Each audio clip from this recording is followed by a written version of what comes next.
அப்போஸ்தலனாகிய பவுல் அடியாரை கொண்டு ஆவியாய் தேவன் அந்த ராஜ்யத்தின் சுவிசேஷத்தையே அவர் செய்ய பலன் பெற்றார் என்று அறிய முடிகிறது. Through Apostle Paul we can learn the Lord is enabling us to teach this truth to others and enabling us also by the power of the kingdom's gospel. அந்த ராஜ்யத்தின் சுவிசேஷம் கிபி 237வது ஆண்டிற்கு பிறகு அந்த சுவிசேஷத்தின் ஊழியம் நின்று போயிற்று. After 237 AD this gospel has been came to an end.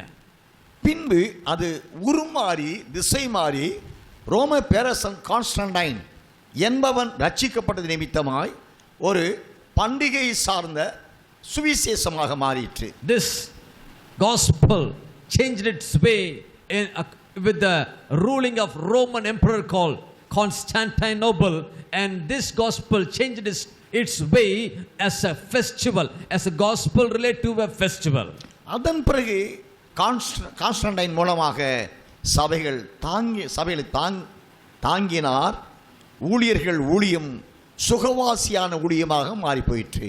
After Constantinople, this gospel it's supposed to be taken such